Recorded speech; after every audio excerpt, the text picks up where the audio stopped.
फिल्मों और स्टेज ड्रामों से लगाव रखने वाला हर शख्स अदाकारा नरगिस के नाम से भी वाकिफ है, जिसे स्टेज क्वीन कहा जाए गलत ना होगा। नरगिस ने न सिर्फ द डांस की बदौलत अपनी पहचान बनाई, बल्कि बेहतरीन अदाकारी से कई नामवर अदाकाराओं को छोड़ दिया। अदाकारा नरगिस का असल नाम गजाला था, लेकिन वो गजाला से नरगिस कैसे बनी और शोबिज़ में कैसे आई? सीनियर सहाफ़ी ताहिर सरवर मीर ने अपने कॉलम में लिखा है कि 1992 की बात है। अदाकारा रीमा इन दिनों अपने उरूज पर थीं। ये वो जमाना था जब लाहौर फिल्म ट्रेड में सालाना 80 से 90 फिल्में बनाई जा रही थीं। अंजुमन नीली, नादरा, गोरी और रीमा जैसी अदाकाराएं सुल्तान राही, जावेद शेख, इजहार काजी और इस्माइल शाह के मद्दे मुकाबिल काम कर रही थीं। दिनों मैं रोजनामा पाकिस्तान से एडिटर शोबिज़ सेल के तौर पर वाबस्ता था। इसी बात पर रीमा से बहस व तकरार हो गई। मैंने अपने एडिटर सैयद अब्बास अतर शाहजी से शिकायत की तो उन्होंने बात पर कान न धरे। मैंने इस मामले को आजादी सहाफत का मसला बनाकर पेश करते हुए तासुर दिया कि अदाकारा ने हमारी सहाफियाना रेट को चैलेंज कर दिया है। मैंने शाहजी को मजीद बताया कि रीमा बाज अखबारात से वाबस्ता सहाफियों को अनोखा लाडला समझते हुए हमारे साथ याजी सलूक रवा रखे हुए है। उस पर शाहजी ने मुझे आइडिया दिया कि मैं रीमा के सामने किसी नई अदाकारा को ऑपोजिशन के तौर पर खड़ा कर दूं। शाहजी ने मुझे वही तरीका कार इख्तियार करने का मशवरा दिया जो यहाँ हैवी मैंडेट क़यादत के खिलाफ आजमाया जाता है। जिस तरह बेनजीर भुट्टो के सामने नवाज शरीफ एंड कंपनी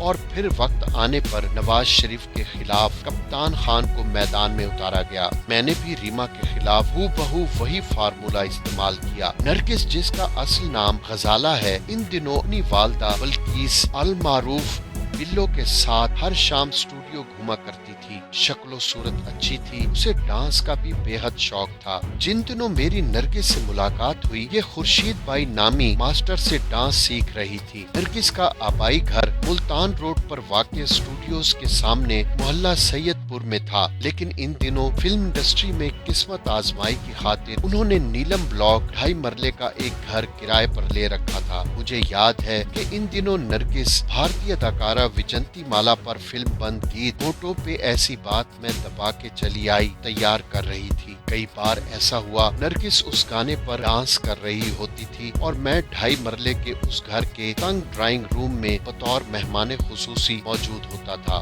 रीमा के खिलाफ अपने मंसूबे पर अमल दरामद के लिए नरगिस मुझे इंतहाई मौजूद दिखाई दी, लिहाजा मैंने फिल्म इंडस्ट्री की मकबूल क़यादत के खिलाफ IGI बनाई और तहरीक अदम एतमाद बर्पा कर दी। इस फार्मूले के तहत मैंने अदाकारा नरगिस की मदद करते हुए उसे 35 दिनों में 35 फिल्में साइन कराकर अदाकारा रीमा को लोधरा जैसा अपसेट फ्राहम किया था। रीमा के खिलाफ और नरगिस के हक में इसी पैटर्न पर काम दिखाया था जैसे फरिश्ते दिखाया करते हैं। फिल्म ट्रेड के 80% फिल्म साज मेरे शहर गुजरावाला से थे, लिहाजा मैंने नरगिस के लिए अपना भरपूर असरो रसूख इस्तेमाल किया। शाहजी की हिदायत के मुताबिक रीमा और नरगिस के माबैन अखबारी बयानबाजी भी शुरू कर दी गई थी। नरगिस से रीमा को डांस करने का चैलेंज करवाना भी मंसूबे में शामिल था। इसके रद्द अमल में रीमा हर जगह नरगिस का जिक्र छेड़ कर बैठ जाती, जिसके बाइस एक नौवारिद अदाकारा रातों रात मुल्क भर में मशहूर हो गई। जिस दिन नरगिस ने पहली बार कैमरे का सामना किया था, मैंने सुर्खी जमाई नरगिस पर फिल्मों की बारिश, शहजादी आज फिल्मी अखाड़े में उतरेगी। जब तक रीमा को अपने खिलाफ होने वाले ऑपरेशन मिडनाइट जैकॉल का एहसास हुआ, उसके सामने नरगिस की शक्ल में एक ऑपोजिशन खड़ी कर दी गई थी। चंद माह बाद मेरी रीमा से सुलह करा दी गई। ये सुलह रीमा के वालिद जनाब अकमल कजलबाश ने कराई थी, जिन्होंने अपने तर्ज कलाम से मुझे बहुत मुतासिर किया था।